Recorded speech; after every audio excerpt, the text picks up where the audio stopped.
I'm just going to make a few comments about Tony before he comes on. You know, every now and then you run into someone who really has something that really kind of can shift the paradigm in such a way that it can have an enormous impact upon Black businesses. And as all of us know that most of our businesses that we have, 94% are really solopreneurs. Um, and that means that in most cases, most of the businesses are doing about $50,000 a year in revenue. But the statistic shows with the SBA that when businesses have 4 employees or more, that revenue goes to 400,000 plus. Tony has a concept that I'm so excited about to bring to our members and to our friends, something that really is a game changer. I'm excited to present to you the one and only Tony, who has an incredible system that will allow us to scale up. So, Tony, I'm going to turn it over to you, and you can take us to the promised land. Very good. Good afternoon, everybody. First of all, can you guys hear me okay? Yes. Can you hear me okay? Okay. Yes, we Okay. can hear you. Okay. Thank you, Dr. Ivory. I mean, first of all, I don't know if everybody on this call has a connection with Illinois State Black Chamber of Commerce. And I think that if you don't have a connection, I think you should have a connection. And I think you should make sure you get a connection, be a member. Community is important, okay? Being part of a circle of people is really, really worth it. Helps with the networking you need to accomplish the things you need to accomplish. And when I think about, the shifts I've made in my life and all the networks and the communities that I've, kind of hung in and be part of was a big part of what I am. It made me smarter, it made me resilient. So I was, it's very important to be part of a community. And I think that what Dr. Ivory is doing is incredible in the state of Illinois. And I think that if you have intentions of moving from being a freelancer to an entrepreneur, you need to be part of a community. And the Illinois State Black Chamber is it's a group that you need to make sure that you're part of. Okay, I just want to start with that. Okay, very good, very good. Let me share my screen here. So piggybacking off of what Dr. Ivory was talking about, we wanted to sort of talk about, the notion of sort of creating the conditions for growth. This is the beginning of 2026, and there are certain seeds that you need to plant and so that you have a good year. And one key element of that is sort of stop hiring yourself. And we're going to talk about that, okay? Because when we talk about, okay, we're talking about not just sort of growing your business, but it's also a personal thing. Your business can grow if you don't grow yourself. And it's not easy, okay? Well, it's not easy, it's hard, but the community of the chamber is a big part of helping that, making that easy to do. Okay. Again, my name is Tony Okiria with remotingdotwork. I have 3 of my team members here. I have Carolyn Lanton, Director of Operations. Greg, actually, Dr. Blumenthal is a Director of Communication. Aisha also is our manager of partnership. Okay. We'll talk more. So I want to kind of just, give you kind of the journey we've had and what got us to where we are today and see how this can also impact your business. Okay. I like to talk about why we exist, and we exist to reduce business failure when local labor costs are the primary barrier to continued operation and growth. Many businesses, have incredible ideas, but can't take it to where they need to go because they can't hire people. And I want to touch on, Dr. Ivory touched on these solopreneurs, okay? And for me, I would consider those people freelancers, and we'll talk a bit more about that in a bit. So this is huge. The notion that we need to reduce business failure, that If we reduce business failure, there's more wealth created, okay? And there's more jobs created, okay? Huge, huge thing that we need to try and solve, okay? And what's the problem? 20% of new businesses fail, 50% of businesses fail by year 5. This is a big problem. Many businesses fail. Top reasons is marketing, product market fit, people issues, and obviously cash flow. And the top reasons is marketing, people, and then it goes down to cash flow. Okay. So this is sort of what I think everybody has to understand. You have to figure out, who are you? Are you a freelancer or a solopreneur? Or are you an entrepreneur? Okay. Those two people, and you have to decide what you want to become. You can be both. Because if you decide I want to be an entrepreneur, there are certain conditions and infrastructure you need to have in place. Or you can be a freelancer. And as a freelancer, you get paid when you do the work, okay? And the only way you grow revenue as a freelancer is actually to get better clients. Because it's hard to be a freelancer for which you do the work yourself, okay? And really expect to grow. It's just very difficult. The only way you can grow is to get better clients, okay, that require better results, okay, and that pay well, okay. And being a freelancer doesn't mean that you have to be the cheapest person in the block, but you may choose that's all I want to do, okay. Most freelancers, oftentimes, they are on their own, doing their own thing. They do the work, okay. So the difference between a freelancer and an entrepreneur is the fact that an entrepreneur, on the other end, okay, they have a different set of goals. So they want to build something bigger than themselves, okay? They want to stand out, okay? They want to build something that other people can run, okay? Okay. They embrace risk, okay? And the fact is, I tell people all the time, if you have to be open to failure, because if you're not open to failure, then it's success. Because whatever it is you're talking about doing may not work.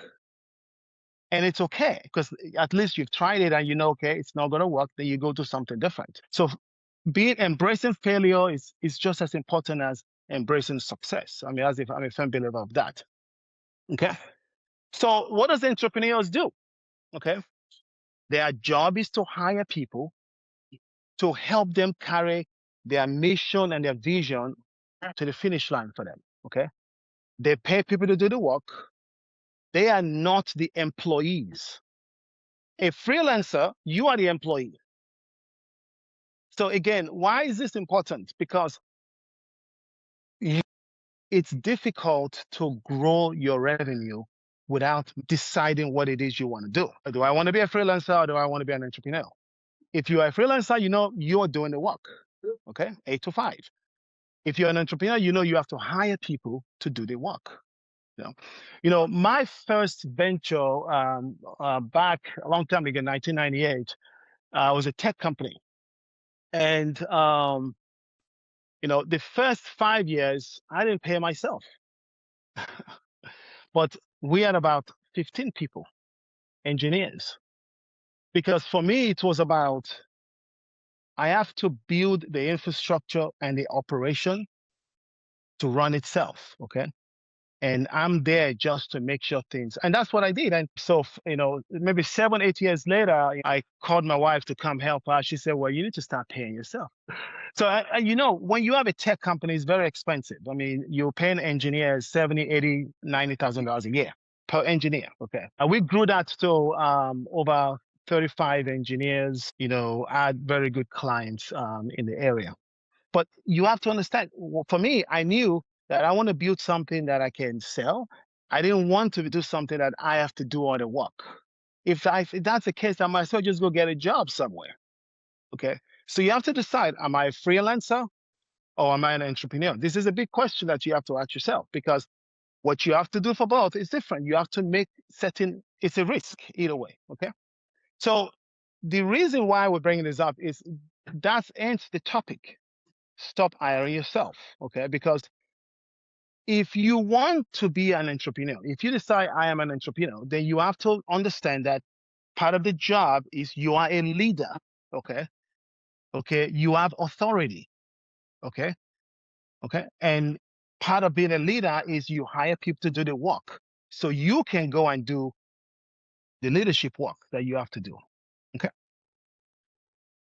So why is this important? This is a big problem. Okay. I'll tell you this. If you look at this data,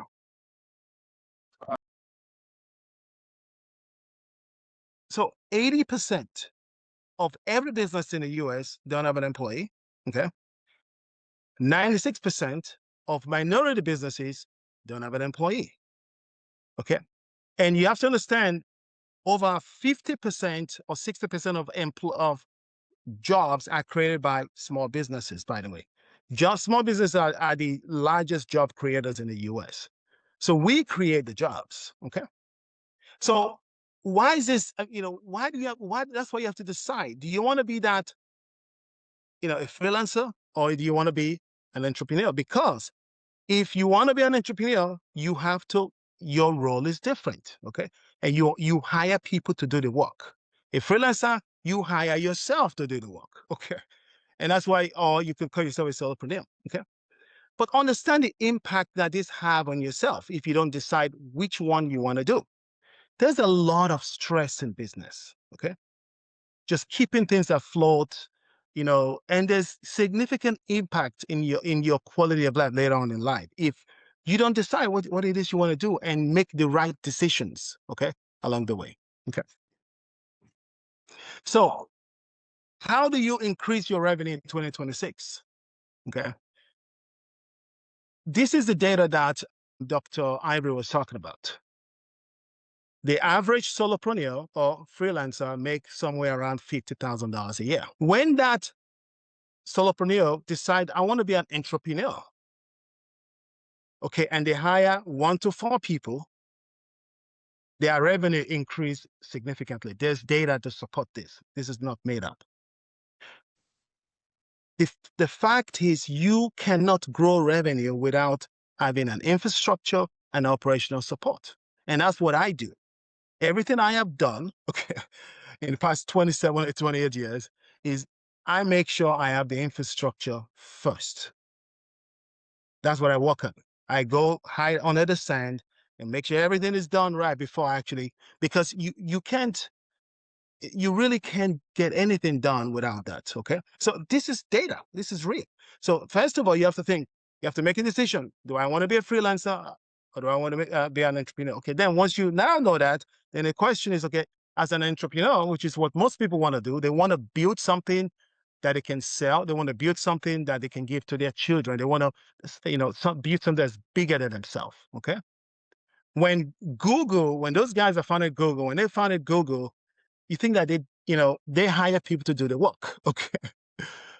And when they walk out of the business, now people are running it, but they still own a portion of the business. So something to consider. So the challenge is you're going to say you don't have the budget to hire locally. You're not alone. What we're saying here is that we want to help you do what Fortune 500 companies are doing. Every major Fortune 500 companies out there that you can think of, probably Fortune 1000 companies, okay, they scale by making sure they have teams outside of the country because they themselves know that, first of all, payroll is about 60-70% of the expense. You can't keep adding payroll. So you have to find an alternative way to hire people to get the things done that you want to get done. So that's what we want to do. That's what we do. Okay. We help you essentially create the conditions for you to securely and safely hire people globally, the same way the Fortune 500 companies do. So how do we do it? Okay. We have a platform. Okay. It's a workforce service platform that helps you grow. Okay. And we connect you with high quality vetted full-time talent from low cost economies around the globe. So you say, why is it low? Well, it's low because the economies that they're from, the economy is low. And our main focus is Africa. Our main focus is Africa. And this 4 or 5 years ago, we experimented with 3 regions. Again, this is a fact: Philippines, India, and Africa.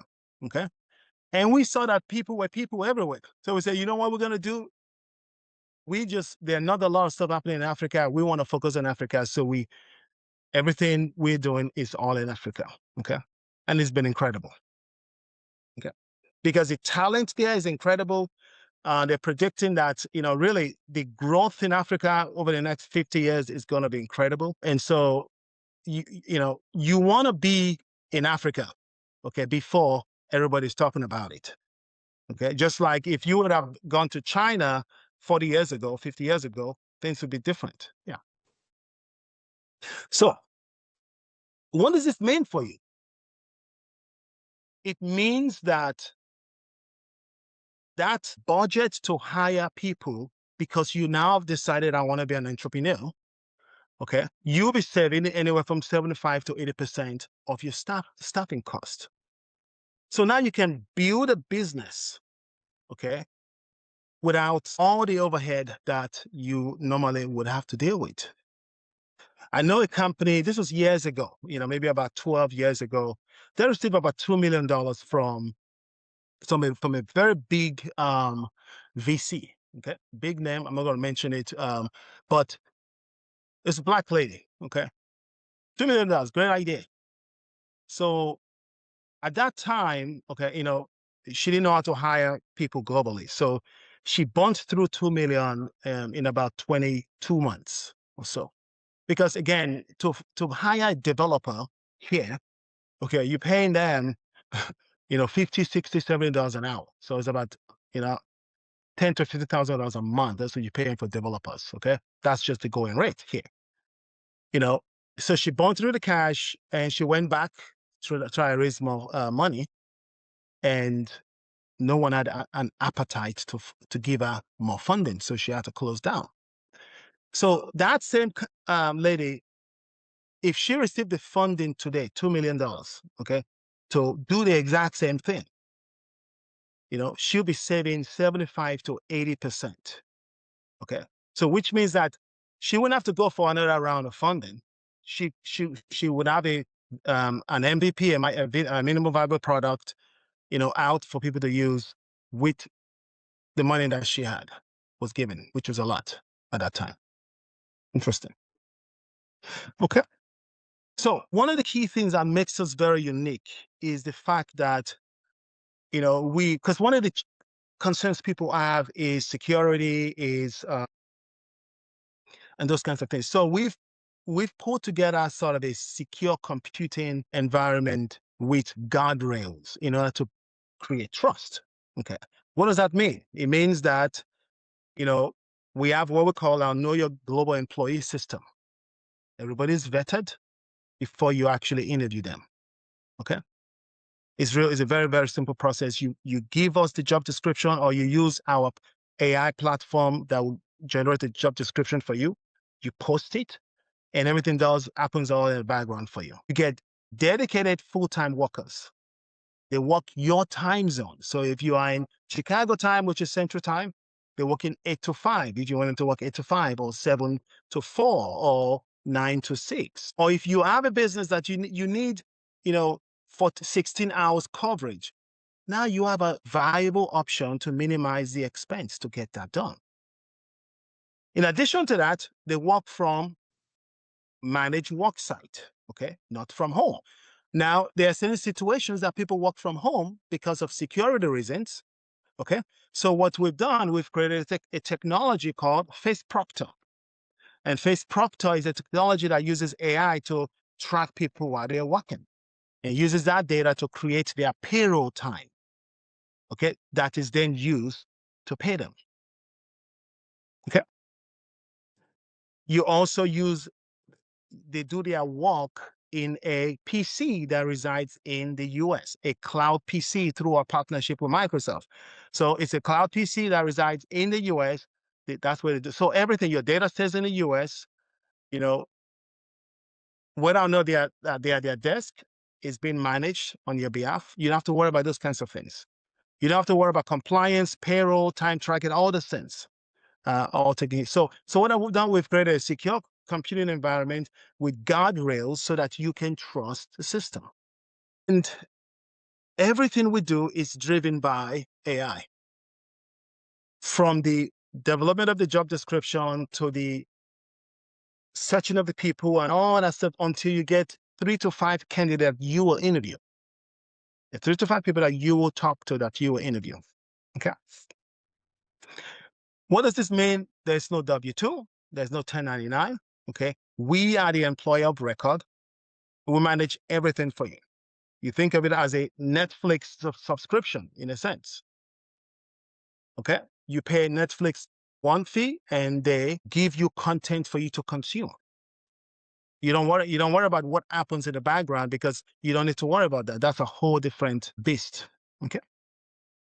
So the areas of focus, all the major technology stuff, accounting, digital marketing, all the creative stuff, even legal stuff. There are small law firms that need a paralegal. They can't afford the paralegal, but they need a legal research assistant. Yeah. So we cover many areas, okay, and to help, find and give you the people you need. Again, this is a game changer. I'll tell you this. We have there's a separate entity, that was started purely based on talent from us. They have maybe one or two person here, but because they had no choice, okay, they needed a 24/7 operation to do things. And this was an economical way to get it done. Incredible.